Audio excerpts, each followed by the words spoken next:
Es un gusto que nos acompañes a este nuevo webinar de la serie Salud y Felicidad del Hospital Médica Campestre. Bienvenido. Damos las gracias al Dr. Guillermo Ramírez Núñez por acompañarnos el día de hoy como moderador. Médico cirujano y partero por la Universidad Michoacana de San Nicolás de Hidalgo. Cuenta con una especialidad en gestión hospitalaria por la European Business School. Maestro en Administración de Hospitales y Servicios de Salud por la Universidad Cuauhtémoc, así como doctor en Administración por la Universidad IEXPRO. Actualmente es director médico del Hospital Médica Campestre. Comenzamos nuestro webinar. ¿Qué tal? Muy buenas tardes. Bienvenidos a este jueves de webinar de la serie Salud y Felicidad que presenta el Hospital Médica Campestre. Pues bueno, el día de hoy vamos a hablar sobre el diagnóstico de la fibrosis quística. Vamos a hablar sobre todo las generalidades y puntos muy importantes al respecto sobre este padecimiento.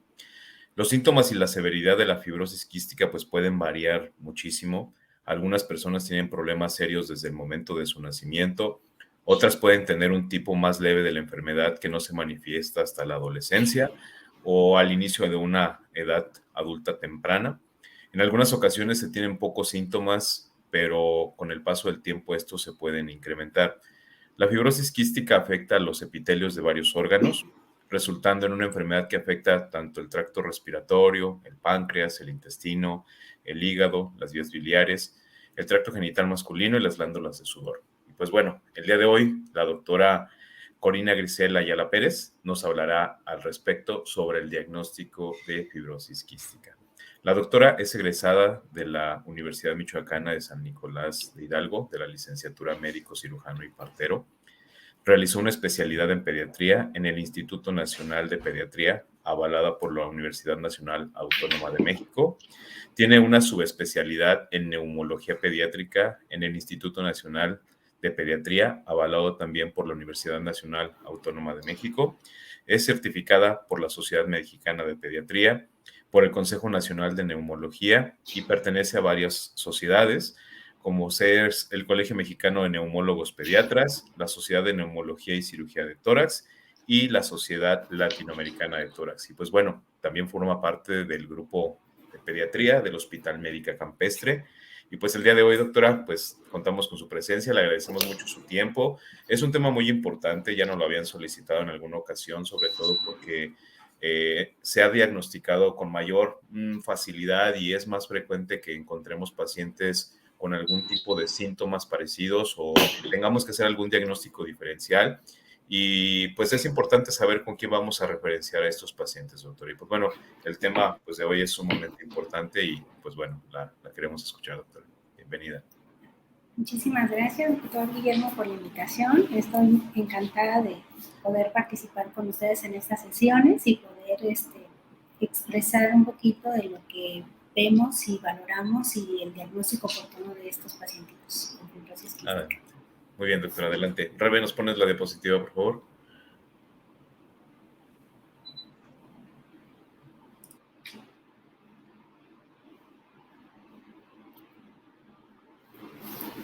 Bueno, pues vamos a empezar a conocer un poquito de la fibrosis quística. Esta es una enfermedad que afecta a múltiples órganos y que la característica es que se afecta en una proteína que se va a encontrar en el epitelio respiratorio, en el epitelio de las células pancreáticas, donde es la mayor manifestación.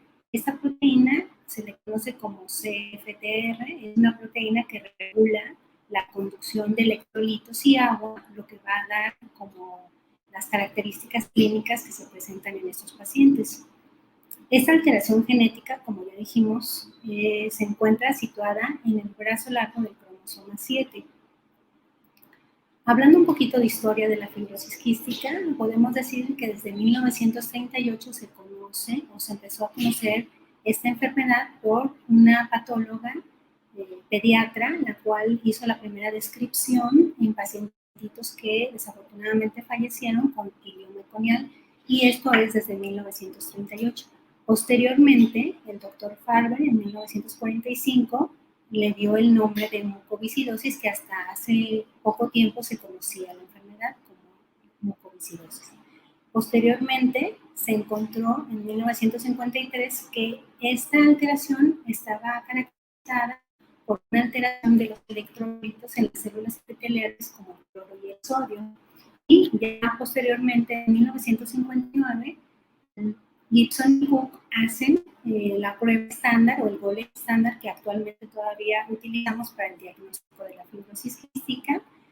Desafortunadamente antes no se conocía esta enfermedad, se pensaba que solo afectaba a personas de origen europeo o americano, por lo cual en México no se sospechaba, hasta en 1980, donde se hace la primera descripción en especímenes de patología por el doctor López Corella, que se encuentra en el Instituto Nacional de Pediatría, que es anatomopatólogo. Como ya comentamos, esta enfermedad es una enfermedad que se caracteriza porque la herencia es autosómico recesiva. ¿Qué significa esto? Significa que necesitamos que la mamá y el papá tengan esta alteración que se encuentra localizada en el cromosoma que ya comentamos, y que los padres deben de ser portadores de esta enfermedad. Y al momento de que se une el óvulo y el espermatozoide, hay un 25% de probabilidad de que el bebé pueda nacer con esta enfermedad que se llama fibrosis quística. Existe otro 25% de probabilidad que el bebé sea sano y un 50% de probabilidad de que los hijos sean portadores. Por eso es importante que al nosotros tener un diagnóstico de fibrosis quística haya o sea valorado por el especialista de genética para que nos dé el riesgo de recurrencia de esta enfermedad, que es de un 25%. En cuanto a la incidencia de la fibrosis quística, se dice que en Estados Unidos la prevalencia o la incidencia, es de un recién nacido por cada 2.500 nacidos vivos. En la población caucásica, más o menos, es de 1 por cada 2.000 a 4.000 recién nacidos vivos. Y en México todavía nos falta un poquito en cuanto a las estadísticas, ya que no hay una incidencia real, porque no tenemos luego muchas veces estadísticas confiables, en la cual se dice que 1 de cada 8.500 recién nacidos vivos pueden tener esta enfermedad, lo que significa que si tomando en cuenta los datos del INEGI, en el 2020 nacieron 1.629.211 niños, de los cuales si tomamos esta incidencia, deberíamos tener que en este año tendríamos 191 nuevos pacientes con esta enfermedad. En cuanto a la sobrevida de estos pacientes, debo decirles que afortunadamente con la evolución de la medicina, los tratamientos nuevos que hay, el conocimiento de esta enfermedad, pues la sobrevida ha ido incrementando, ¿no? En Estados Unidos y en Canadá es donde se tiene la mayor sobrevida de estos pacientes, y si vemos aquí desde 1940 hasta el 2010 aproximadamente, podemos decir que actualmente los pacientes con fibrosis quística o las personas con fibrosis quística pueden vivir hasta los 40, hasta los 50 años y en algunos casos hasta mayor edad, pero lo importante de esto es que debemos de tener un diagnóstico temprano y un tratamiento adecuado. Actualmente en México la sobrevida se estima entre los 18 y 20 años. Obviamente tenemos pacientes en los cuales tenemos mayor sobrevida.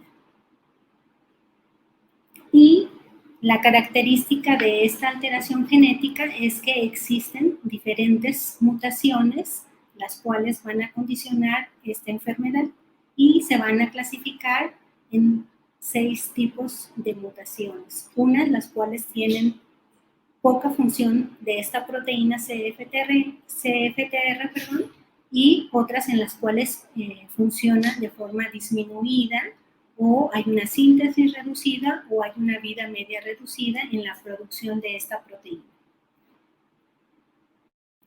¿Qué es lo que causa o qué daño o cómo se manifiesta la fibrosis quística? Ya comentábamos que los principales órganos afectados eran el pulmón y el sistema digestivo.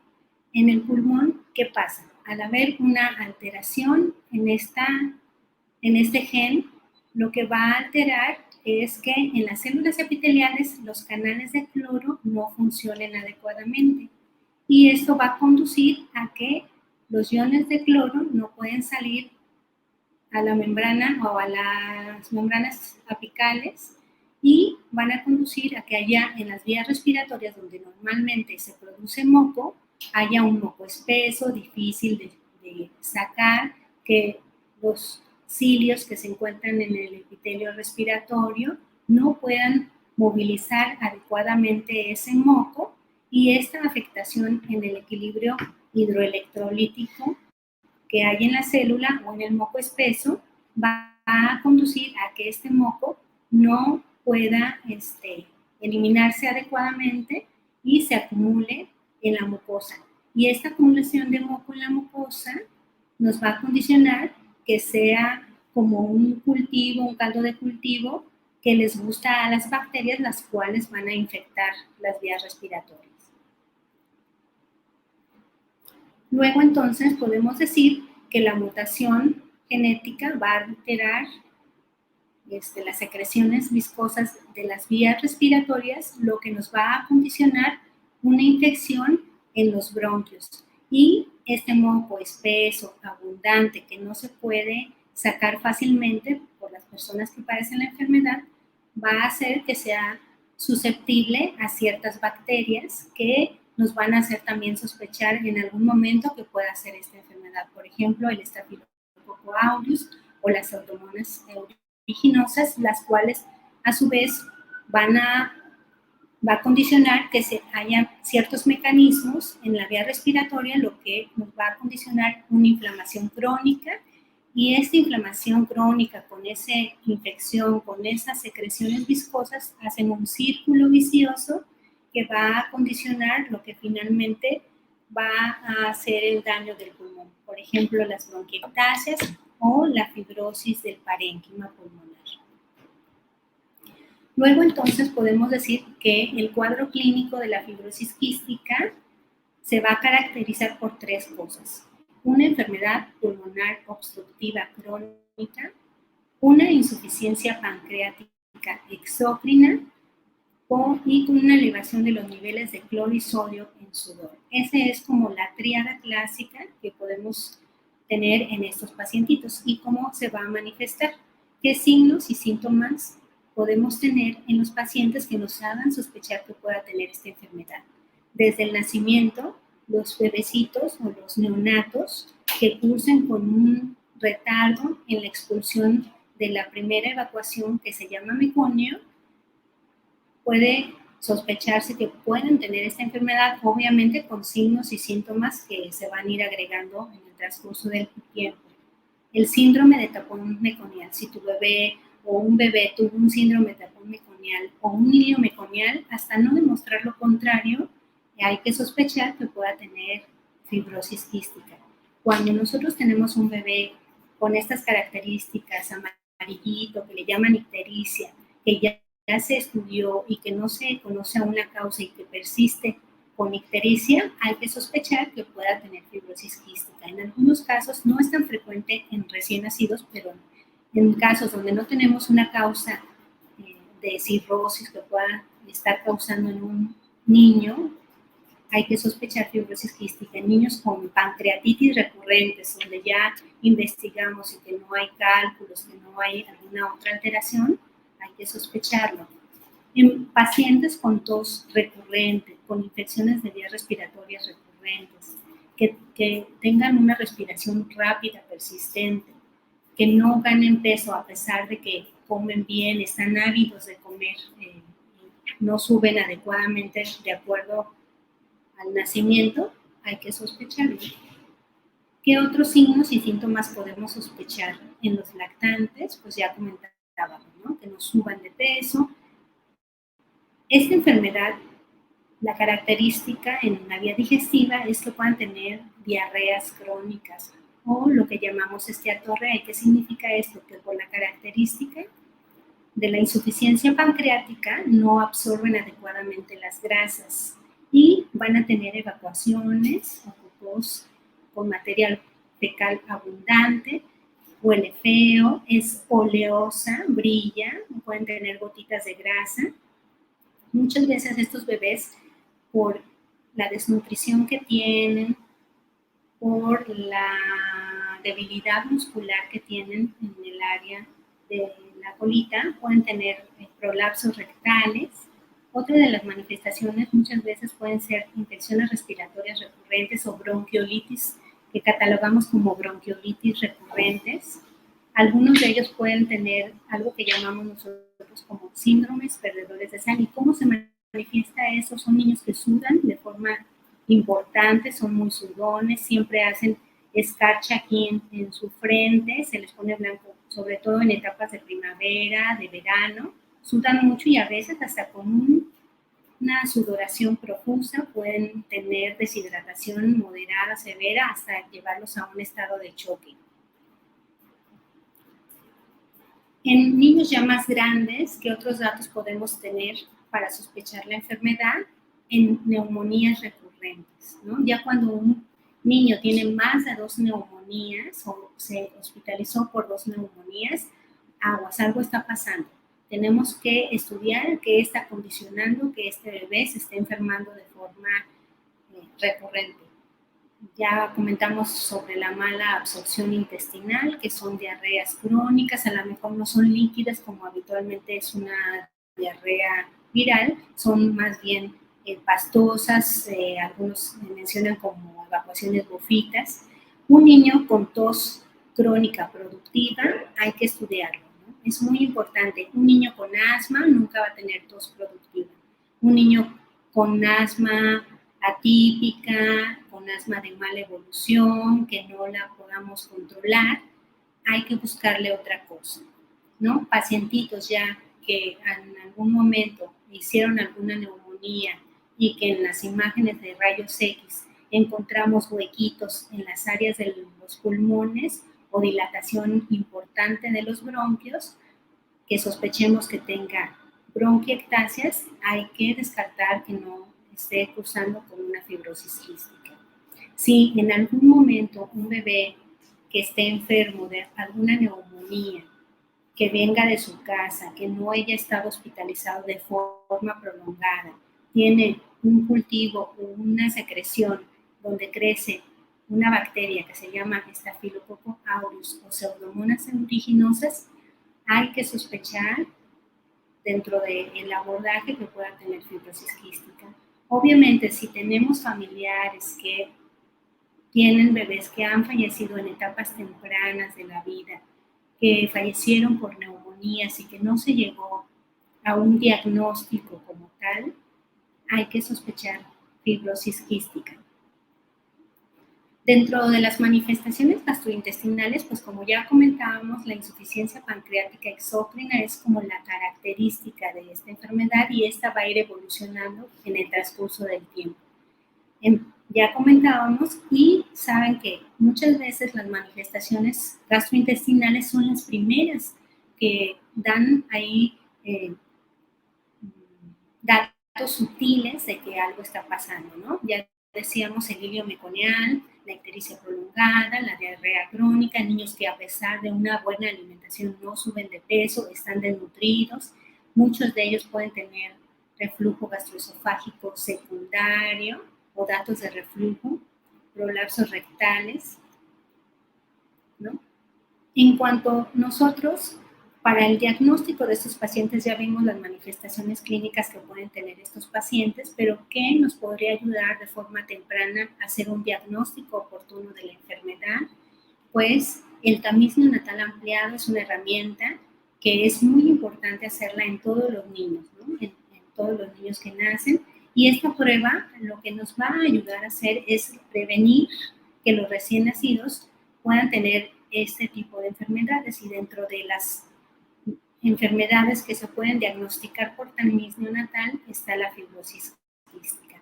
Y desde 1979 se dispuso la utilización de la tripsina inmunoreactiva como tamizaje para la detección temprana de estos niños. Obviamente existen otras enfermedades que también pueden ser diagnosticadas, por eso es de suma importancia en todos los recién nacidos hacer un tamiz neonatal, el cual podamos tener acceso al resultado y que nos quedemos tranquilos de que en ese screening va negativo. Sin embargo, obviamente, hay pacientitos que aún a pesar de un tamiz neonatal negativo, finalmente se puede hacer ya posteriormente el diagnóstico.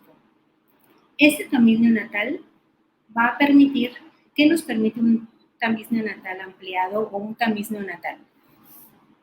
En cuanto a lo que es la tripsina inmunoreactiva, a que si nosotros sospechamos que está, bueno, más bien está positivo y volvemos a hacer un tamiz neonatal positivo, nos va a dar o nos va a hacer que podamos manejarlo desde antes que empiece a tener unos síntomas más importantes. Nos va a ayudar a una intervención nutricional temprana, nos va a ayudar también a retardar las complicaciones que pueden tener los pacientes con fibrosis quística y a dar un consejo genético, así como un apoyo familiar, que es muy importante para el seguimiento de estos pacientitos. ¿Qué vamos a hacer? Pues que la muestra de sangre se examina en forma de que va a buscar un aumento de los niveles del tripsinógeno inmunoreactivo, ¿no? Que esta proteína se produce por el páncreas. Entonces, ¿cuál va a ser nuestra ruta diagnóstica de estos pacientes? A estos pacientes generalmente se les hace el tamiz neonatal en los primeros días. Si no se hace de cordón, se hace en los primeros días de vida. Si la tripsina inmunoreactiva sale positiva, se tendría que avisar a los padres y a los médicos tratantes y podemos tener dos opciones: repetir una nueva tripsina inmunoreactiva o hacer un tamizaje de mutaciones. Si estos salen positivos, entonces ya vamos a hacer la prueba que es el gold estándar o el diagnóstico definitivo de la fibrosis quística, y esta se hace con la prueba de cloro en sudor. ¿Cuándo va a ser positiva? Cuando tenemos una sudoración o unos electrolitos o unos cloros en sudor mayor de 60 milimoles sobre litro. Y necesitamos dos determinaciones para poder hacer el diagnóstico de la fibrosis quística. En algunos casos podemos obtener un diagnóstico que le llamamos indeterminado, el cual puede ser los niveles entre 30 y 59, donde vamos a catalogarlo como posible fibrosis quística, y en estos podemos hacer un análisis de ADN o un estudio mutacional o repetir los cloros en sudor. ¿Y cuándo va a ser negativo? Cuando tengamos cloros en sudor menores a 29 milimoles sobre litro, donde la FQ es improbable, aunque hasta en un 2% de los pacientes con fibrosis quística pueden ser con electrolitos negativos. Lo que hay que evaluar es las características clínicas del niño o del bebé que estamos revisando, darle seguimiento y ver que no tenga ningún signo o síntoma que nos conduzca finalmente al diagnóstico. ¿Cómo vamos a hacer la prueba de electrolitos en sudor? Es una prueba relativamente sencilla, pero que tiene que ser sistematizada para que podamos tener unos resultados adecuados, ¿no? La prueba consiste en hacer sudar al bebé. Y lo que vamos a hacer es estimular primero con unos geles que se van a colocar en su antebrazo, que le van a dar una estimulación por la pilocarpina, y que esto va a condicionar a que le pongamos un relojito que va a absorber el sudor, y necesitamos solo 75 microlitros de sudor para poder nosotros hacer la medición de los cloros. Entonces, ¿cómo hacemos el diagnóstico de la fibrosis quística? Con la evidencia de la disfunción, ya sea teniendo cifras de cloros en sudor elevados por este método, o la identificación de la mutación, o bien por una alteración en el potencial de la membrana nasal, pero esto solo se hace en centros de investigación. Luego, entonces, decíamos que se hace la electroestimulación primero y posteriormente se le pone un macroduct, el cual tiene un tubito aquí que va a recolectar el sudor y mediante este nosotros podemos hacer la recolección del sudor y tener la prueba. Es una prueba que pues relativamente pareciera que es sencilla, pero sí requiere una sistematización para poder tener resultados adecuados. Entonces nosotros tenemos la sospecha clínica, se hace el test de sudor y como ya decíamos, ¿no? Si obtenemos mayor de 60 milimoles sobre litro, vamos a repetir una nueva prueba y si volvemos a tener una prueba mayor de 60 milimoles sobre litro, hacemos el diagnóstico ya de fibrosis quística. Entonces, el diagnóstico lo vamos a establecer por uno de los siguientes, ya sea porque tengamos datos clínicos en un pacientito, en un bebé, característicos de fibrosis quística, más 2 determinaciones positivas de cloros en sudor, o tengamos algún familiar o algún antecedente de fibrosis quística, más 2 determinaciones positivas de cloros en sudor, o 2 mutaciones del gen CFTR identificados en el paciente. O un tamiz positivo con 2 determinaciones positivas de cloros en sudor o 2 mutaciones del gen CFTR identificados en el paciente.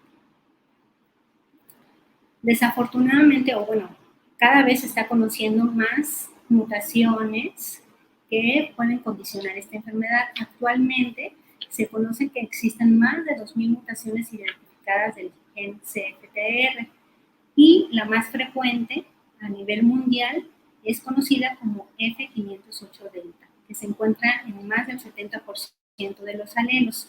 Alguna publicación que se hizo aquí en México existía en más del 40% de los alelos que se estudiaron.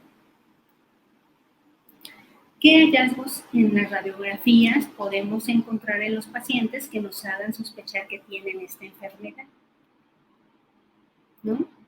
Si vemos aquí una radiografía de tórax en la cual vemos esta imagen que nos sugiere una atelectasia y que tenemos múltiples hoyitos aquí en el pulmoncito, en la cual nos sugiere que tenga bronquiectasis. Aquí vemos estas dilataciones bronquiales que son persistentes en las imágenes radiológicas. Entonces, en un paciente que tengamos hallazgos de radiografías donde persisten estas imágenes con daño pulmonar, con una afección difusa, ¿no? Aquí vemos una área de consolidación, ¿no? Vemos estas imágenes, una afección intersticial difusa bilateral, ¿no? Con imágenes pequeñitas ahí que nos sugieran bronquiectasias. Estas son como las imágenes características o clásicas de la enfermedad o de la fibrosis quística. Afortunadamente, como ya les comentaba, la medicina ha evolucionado, los pacientes tienen un poquito más de acceso a tratamientos que nos ayudan a que no tengan ya tanto daño pulmonar, a que se pueda prevenir, a que se pueda disminuir, como lo vamos a ver más adelante. Aquí vemos una paciente de 17 años que tiene una mutación F508 delta, en la cual, si vemos en la tomografía, podemos tener estas imágenes de huequitos en el pulmón, de imágenes que le conocemos nosotros como anillos de sello, son las imágenes características de las bronquiectasias y de las cuales vamos a sospechar que pueda, uno de los diagnósticos principales a sospechar es fibrosis quística. Obviamente tenemos que hacer otros diagnósticos diferenciales. Esta imagen, esta tomografía con una afección intersticial difusa, ¿no? Con estas imágenes que nos sugieren bronquiectasias, pues hay que sospechar que tenga fibrosis quística. ¿Por qué es importante el diagnóstico temprano de estos pacientes? Porque al recibir los niños un tratamiento oportuno, un seguimiento, un abordaje de múltiples especialistas que nos ayudan a que ellos estén bien, vamos a tener pruebas de función respiratoria normales. Si vemos a esta bebé o esta niña de 6 años que se hizo diagnóstico temprano con un tamiz neonatal y posteriormente con electrolitos en sudor y vemos la tomografía, a diferencia de las imágenes previas que observábamos, pues esta prácticamente se ve normal, no se ve daño, ¿no? Una radiografía normal, y a nosotros corroborar que su función pulmonar está adecuada, pues aquí vemos que estas pruebas de función respiratoria se encuentran normales. Esto es lo bonito de que estos niños tengan un tratamiento desde el nacimiento. A diferencia de otros niños que el diagnóstico se hizo de forma tardía, que no sospechó la enfermedad, en la cual ya hay un daño pulmonar, ¿no?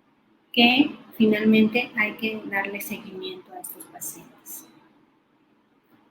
Cuando ya tenemos el diagnóstico de los pacientes con fibrosis quística, ¿cuál va a ser su tratamiento? ¿Qué vamos a hacer? Hay 3 pilares importantes en el manejo de estos pacientes. El primer pilar de suma importancia es la nutrición en estos pacientes. La nutrición en los niños con fibrosis quística, en darles un aporte adecuado de alimentos, en darles vitaminas, en darle enzimas, que son las que nos ayudan a absorber las grasas y todos los nutrientes, va a cambiar la sobrevida de estos pacientes. Hay muchos estudios, los cuales ya, en tener un paciente bien nutrido, eso nos ayuda a que su función pulmonar se mantenga óptima, se mantenga adecuada. ¿Qué otro pilar tenemos en el manejo de los niños con fibrosis quística? Es la fisioterapia pulmonar. Ya habíamos dicho que estos pacientes, pues la característica que tienen es que las secreciones son espesas, son abundantes, y esas van condicionando daño pulmonar. Pues el hacerle una fisioterapia pulmonar diaria, continua, nos va a ayudar a que su pulmoncito se encuentre sano. Y en dado caso de que estos niños tengan alguna bacteria en específico, que hay bacterias que les gusta ese moco espeso, abundante, poderles dar un tratamiento oportuno, y esto evita que tengan un daño pulmonar. Esta diapositiva es muy bonita porque nos habla sobre la evolución de la medicina, y la fibrosis quística es un claro ejemplo de la evolución de la medicina. Si vemos aquí en las primeras descripciones que se hizo de la enfermedad, pues no se conocía realmente cuál era la causa, no se sabía cómo eran las características de la enfermedad, qué tratamientos darle, y pues la sobrevida era muy pobre, ¿no? Prácticamente se desahuciaban los bebés. Afortunadamente, al haber enzimas pancreáticas, al encontrar técnicas de aclaramiento de la vía aérea, el descubrimiento de los antibióticos específicos para esta enfermedad, de medicamentos que ayudan a que ese moquito sea más líquido, que lo puedan expectorar fácilmente, y medicamentos enzimas y otros medicamentos que actualmente están en estudio y han ayudado a mejor cuidado de los pacientes, pues la sobrevida ha incrementado de forma exponencial. ¿Qué recomendaciones debemos tener en cuanto al pilar del manejo nutricional en estos pacientes? En general, pues tienen que ser valorados por un gastroenterólogo pediatra, por un nutriólogo que conozca la enfermedad y que les den seguimiento a esos pacientes con vigilancia de peso y talla en cada visita, qué está comiendo el niño, el bebé o el joven que estamos evaluando, qué son los gustos, qué características debe de tener esta dieta. Generalmente son alimentos, o deben de comer hasta un 150% más de lo que normalmente otros niños o bebés comen. Hay que prevenir y evitar que estos niños caigan en una falla nutricional. Un manejo agresivo, ¿no? Estar insistiendo si no pueden ayudarlos con otro tipo de alimentación parenteral o paradigestiva. Una dieta de contenido normal en grasa, ¿no? Antes se creía que porque como no absorbían las grasas, pues había que evitar darles de comer con grasa, y realmente esto no es adecuado, ya que necesitamos la grasa y necesitamos los nutrientes y necesitamos las vitaminas que se producen con la grasa para poder estar bien nutridos. Y Obviamente, conforme los niños van creciendo, hay que vigilar las complicaciones gastrointestinales que se puedan presentar en estos niños. En cuanto al manejo nutricional, pues ya comentamos, como los pacientes padecen una insuficiencia pancreática, pues hay que dar aporte con enzimas pancreáticas sustitutivas, aporte de vitaminas es muy importante, y tener una vigilancia estrecha en estos pacientes. Puede ser un control de laboratorio desde cada 6 meses hasta cada año. Todo va a depender de las características y de los síntomas que tengan estos pacientes. Es muy importante darles un suplemento de electrolitos orales porque en etapas de muy pequeños lactantes pueden deshidratarse por una sudoración importante.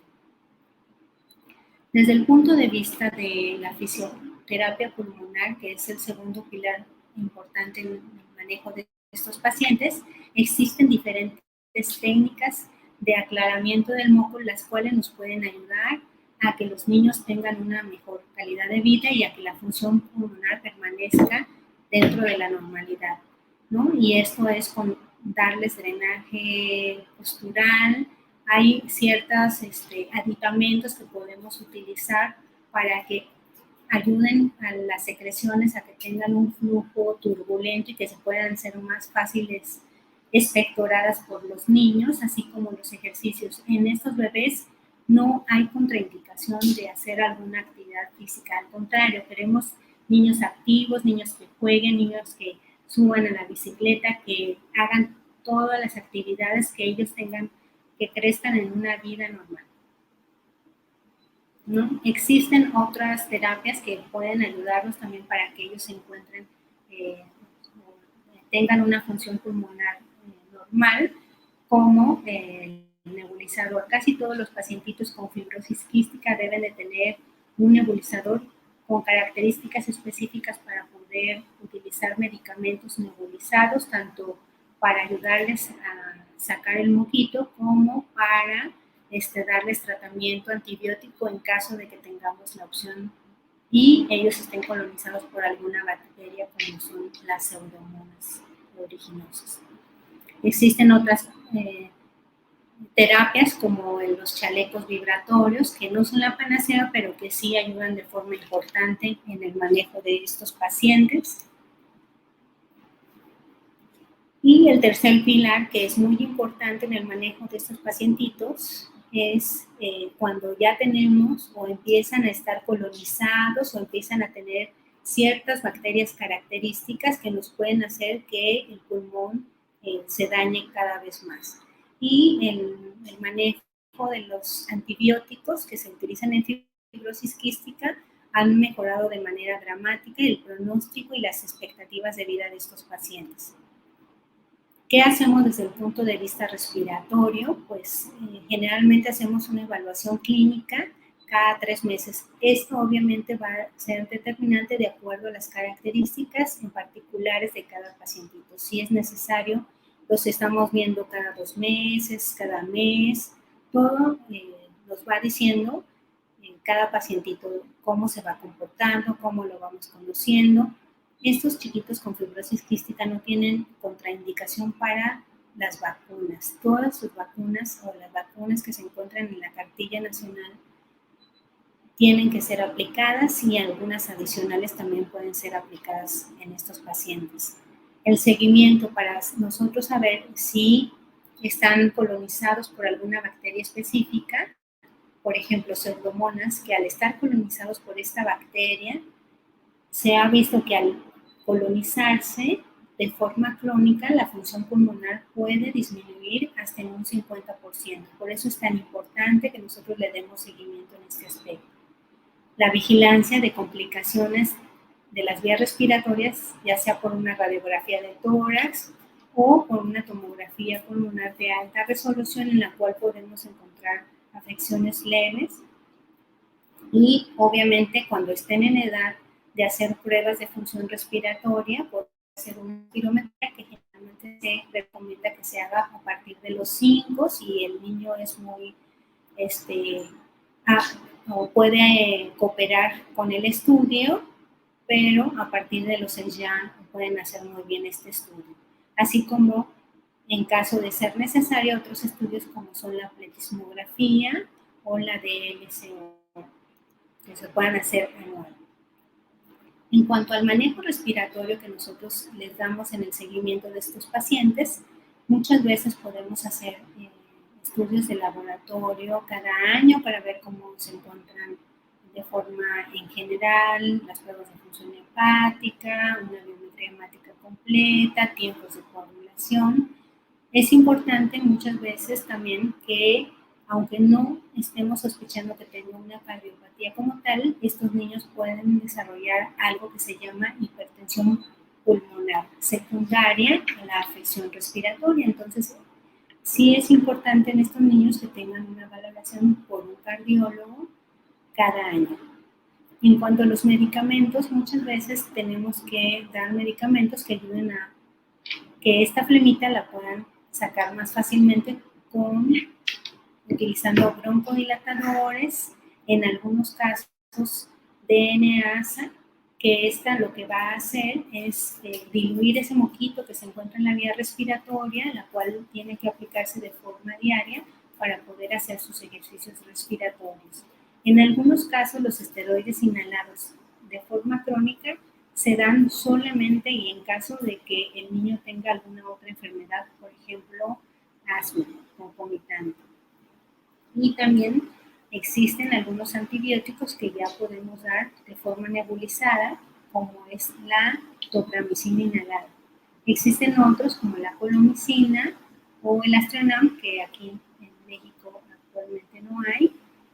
La acitromicina, que es un medicamento que es un antibiótico, pero que se ha visto que tiene otras funciones en estos pacientes, como es que funciona como antiinflamatorio e inmunorregulador. Otras terapias que nosotros hacemos como recomendación para el manejo respiratorio de estos pacientes es la fisioterapia, ya sea por percusión, drenaje o los dispositivos que acabamos de ver. Y el manejo del antibiótico, pues ya vamos a ver que depende de cada paciente, ¿no? Depende de las características, depende del germen que tenga. Y si es la primera vez que este pacientito presenta una bacteria como la pseudomonas, pues vamos a dar una terapia que le llamamos de erradicación. Cuando esta bacteria, ya sea la pseudomonas, ya sea el estafilococo aureus, puede ser hasta un neumococo el que nos pueda condicionar una infección en las vías respiratorias de estos niños, pues daríamos tratamiento para tratar por la exacerbación y estabilizar al paciente y así reducir como el número de colonias o de bacterias que tienen estos pacientitos, o cuando a pesar de dar tratamientos el niño o la niña o el pacientito se colonizan de forma crónica con una bacteria en específico, lo que podemos hacer es darles tratamiento supresivo. Obviamente estos niños generalmente se hospitalizan y el tratamiento puede durar de 14 a 21 días de antibiótico. Para eso existen, pues tenemos varias herramientas, ¿no? Como los antibióticos orales. Cuando no mejoran con los antibióticos orales, en algunos casos, aunque no tengan unos síntomas de recaída, podemos hospitalizar al paciente y dar un ciclo o dar tratamientos intravenosos. Actualmente existen los antibióticos aerosolizados, como la topramicina inhalada, la cual es junto con la colomicina o el sulfato de Astronam, que han logrado erradicar de forma importante y también nos ayudan a mantener la función respiratoria de los pacientes. ¿Qué otras alternativas en el tratamiento tenemos para los pacientes con fibrosis quística o qué nuevas alternativas hay en el tratamiento para los pacientes con fibrosis quística? Son o existen o ya hay en otros países que son los potenciadores y los correctores. La importancia de saber qué tipo de mutación tiene este paciente con fibrosis quística es que estos nuevos tratamientos nos van a ayudar a potenciar y a corregir la función de la proteína de CFTR y nos van a dar una mejoría clínica que se está observando cada vez más en estudios recientes para estos pacientes. Existen múltiples medicamentos, los cuales algunos ya están y restauran la función de este CFTR que se están utilizando en pacientes en Estados Unidos, como esto, ¿no? El Trikafta, el Calideco, el Orkambi, el Symdeko, que ya se están utilizando. Desafortunadamente, estos todavía no llegan a México. Algunos pacientes pueden tener acceso cuando van a Estados Unidos y el costo, pues, desafortunadamente, para nosotros es muy alto. Hay otros múltiples estudios que están buscando otras alternativas de tratamientos para las bacterias que generalmente colonizan a estos pacientes y que muchos ya están para los pacientes, como la micacina liposomal, la citromicina, el astronam, la tobramicina inhalada, y existen otros tantos que se siguen estudiando para ayudar y mejorar la sobrevida de estos pacientes. ¿Qué otros medicamentos se están estudiando que nos van a ayudar en el manejo de estos pacientes? Pues ya comentábamos el alfa-DOPNasa, que le ayuda, o la DNasa, que es la que comentaba previamente, que les ayuda a que ese moquito espeso que tienen en la vía respiratoria se haga más líquido y lo puedan expectorar más fácilmente y no obstruya el pulmoncito y no condicione esas bronquiectasias que ya hemos visto en las radiografías. Existen soluciones hipertónicas, que ya también hay estudios donde han corroborado la utilidad en estos pacientes, y otros tantos como el mannitol inhalado que están saliendo nuevos. ¿Qué otras terapias existen que se están estudiando, que todavía no hay una terapia que nos ayude como a corregir ese defecto genético? Pues como todo ahorita ya las nuevas terapias de ARN o terapias las cuales se van a colocar en ese gen que está alterado y que hace que ya la función se restaure de la proteína CFTR, pero todavía están en estudio.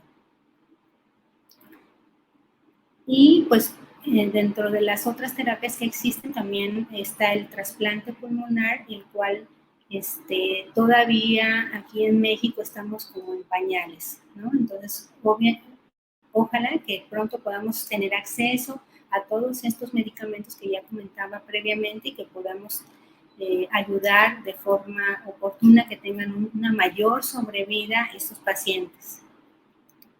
Y pues aquí también les presento a dos pacientitos, obviamente con consentimiento de la mamá, de los papás, que tienen esta enfermedad, y que nada más para recordar, ahorita todavía que estamos en septiembre, que el 8 de septiembre es el Día Mundial de la Fibrosis Quística.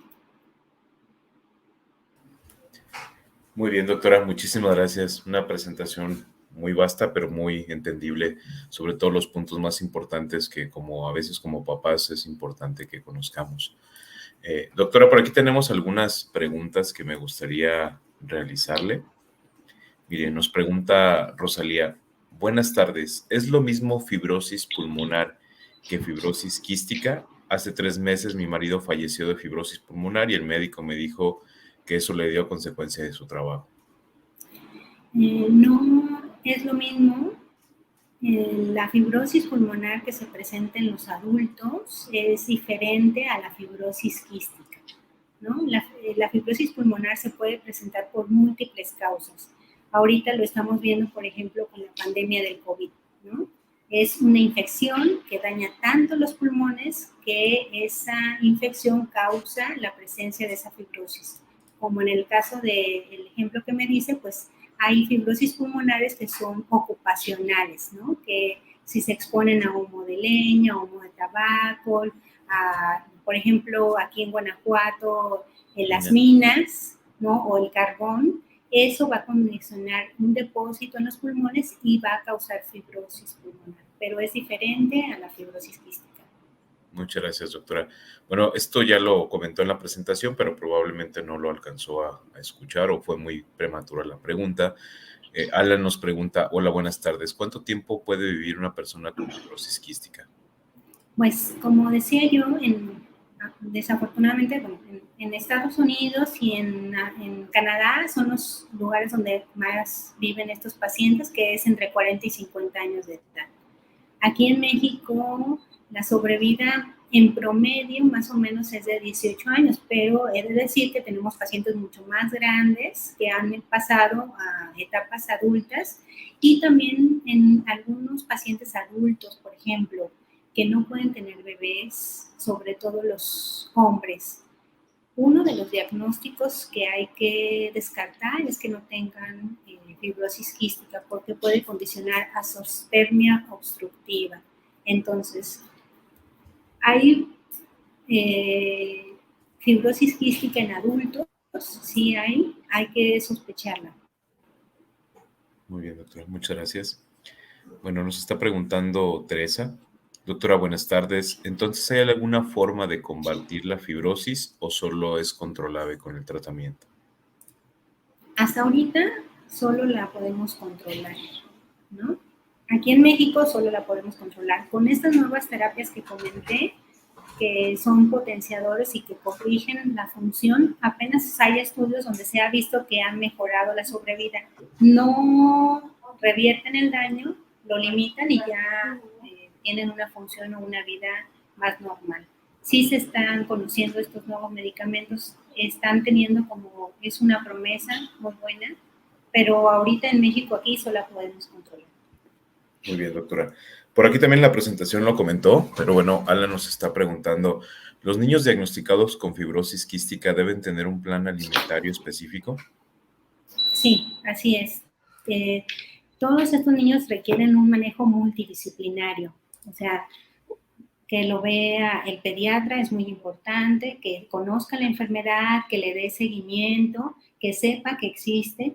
El neumólogo pediatra es importante, el gastroenterólogo, el nutriólogo, el fisioterapeuta, o sea, necesitan múltiples especialistas que estén a cargo del manejo para que ellos estén bien y tengan una vida plena y una buena calidad de vida. Muchas gracias, doctora.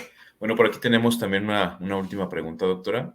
Sobre todo porque el concepto de genético a veces lo relacionamos desde el nacimiento y no nos queda claro el concepto de que en alguna etapa de nuestra vida lo podemos desarrollar, como son el caso a lo mejor enfermedades crónicas degenerativas como la diabetes, ¿no? Nos preguntan aquí justamente, la fibrosis quística, si no se presenta al nacimiento, ¿a qué edad es más frecuente que se pueda manifestar?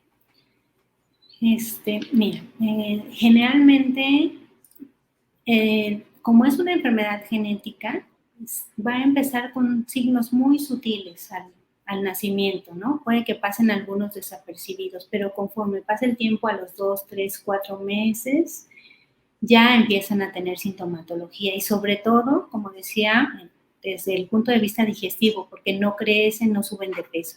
Entonces, todos los niños nos van a decir, ¿no? Los niños que he visto yo de fibrosis quística, la mayoría, aunque muchas veces se han hecho diagnósticos a los 13, 14 años, pero ya si nosotros interrogamos intencionadamente desde los meses de edad ya tienen síntomas, ya tienen una tos productiva, que nos hace sospechar ya y que estuvo yendo a múltiples valoraciones o que no se diagnosticó. Por eso es importante el que conozcamos la enfermedad, que sepamos que existe y que podamos sospecharla y mandarla al especialista adecuado. Muy bien, doctora. Y bueno, por último nos pregunta el doctor Félix. Buenas tardes, doctora Grisel. Considerando a las infecciones intrahospitalarias como las producidas por pseudomonas aeruginosa o especies, así como los Staphylococcus aureus de manera oportunista, ¿debe de considerarse un tratamiento para el sistema inmunológico independiente del tratamiento antimicrobiano? Gracias. No, hay que darle el tratamiento antimicrobiano y ya después, si vuelve a recurrir con estas infecciones, hay que buscar cuáles son las causas, pero no darle algo para el fortalecimiento. Muy bien, doctora.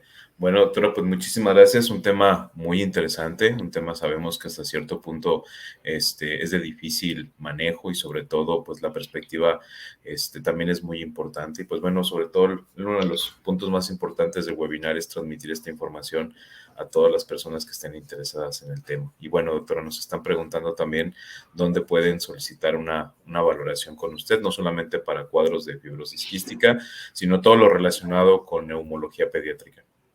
Muy bien, pues yo estoy aquí en la Torre 3 de Médica Campestre, en el consultorio 404. Ahí con gusto podemos evaluar a los niños, todos asma de difícil control, bronquiolitis recurrentes, neumonías recurrentes. Estamos a la orden para atenderlos. Muchísimas gracias, doctora. Y pues bueno, a nombre del Hospital Médica Campestre, le vamos a entregar un pequeño reconocimiento por su valiosa participación el día de hoy en este webinar tan importante, diagnóstico de fibrosis quística. Muchísimas gracias, doctora, por su tiempo. Muchas gracias y gracias a todos por estar. Muchísimas gracias también a todos ustedes que nos siguen como cada 8 días a través de esta transmisión de webinars de la serie Salud y Felicidad. Y pues bueno, tengo que recordarles que en el apartado de folletos podrán encontrar la presentación que la doctora amablemente nos compartió a lo largo del webinar y ahí mismo podrán descargar la revista Salud y Felicidad. Tendrán por ahí la publicidad, Pablo. La revista Salud y Felicidad podrán encontrar así como otros temas que hemos abordado a lo largo de los diferentes webinars.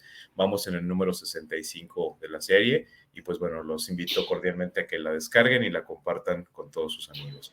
Y bueno, también les quiero extender la invitación. La próxima semana tenemos un tema muy interesante. Vamos a hablar sobre trasplantes. El tema es Trasplantando una Esperanza. Nos acompañará el doctor Juan Salvador Rodríguez Jamaica. Él es el coordinador de trasplantes del Hospital Médica Campestre. Y pues bueno, la próxima semana va a ser un tema también muy interesante. Nos esperamos por aquí. Nos vemos pronto. Cuídense mucho. Doctora, nuevamente gracias. Gracias al equipo de producción y gracias a todos ustedes. Hasta luego. Nos vemos. Bye.